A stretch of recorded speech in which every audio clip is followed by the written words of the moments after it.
So you've ensured that adequate liquidity is available, but at a time when there's a debt phobia pandemic as well, nobody is going to take extra loans. In any case, credit offtake was at a 20-year low. So therefore, you've got the pandemic that's got added to it. Just ensuring that there is liquidity in the market is not enough. They're asking for the government to bear the risk. Response, sir. As I was saying earlier, there's also supply side responses that are being worked on, and that includes both liquidity and credit. When one talks about working capital loans or term loans, for instance, those involve credit. I was focusing on the liquidity support that is being given by the Reserve Bank. The government is actually trying to support through measures on the credit side. And there are also other measures, for the kind of difficulties that the chairman of Edelweiss was talking about, without going into specific details, are also being considered. And let me assure you that we have taken into account all the considerations and the representations that have been received by various stakeholders, and have not ignored even once in actually thinking through the stimulus package. I want to show you now what SULAJJA FIRODIA MOTWANI from the TVS group says.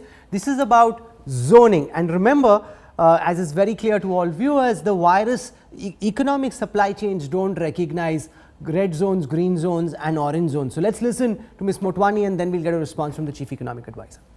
If you look at the areas in which the auto industry operates, most of the zones are in red. So very few companies are actually able to open up. Secondly, most of our suppliers are in various areas, and unless you open up the supply chain as well as the dealerships, there is no point in starting manufacturing. It's like if you have to make a vehicle, you need all the parts. You can't have a car without the steering wheel. So having 95% of the supply chain working is not enough, because it's a chain. A lot of India Inc. says that unless the whole chain is completed, you can tell us to open up, but we simply can't. Respond to that, sir. Rahul, I think this is where one has to recognize that policy making involves not only focusing on the here and now, but also on the medium to long run. The reason I bring this up is, if you look at some careful research on another pandemic which actually happened 100 years back, the Spanish flu, what it clearly shows is that those geographical regions that actually were first early to intervene and also then continued lockdowns, long enough so that the health aspect was taken care of, were the ones where the economic revival was also strong.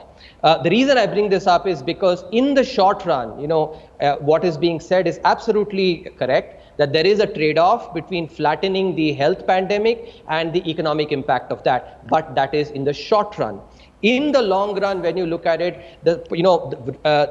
those kind of measures that actually enable to keep mortality rates down are the ones that also help the economy revive back. There is no denying that there are costs, but what we have to ensure is that we balance between, if we, for instance, just throw caution to the winds and say, okay, open up everything, it is possible that we may actually have so much infection and so much mortality that despite actually the government saying, imposing no restrictions, people on their own may decide not to turn up for work, in which case what will we do, what would the businesses do? That is something which we have to keep in mind as well. So let me again underline the fact that we are keeping all these into account. Policy making involves this delicate balance between ensuring that the here and now and the medium to long run is taken into account, and we are actually going by careful research in trying to arrive at these decisions.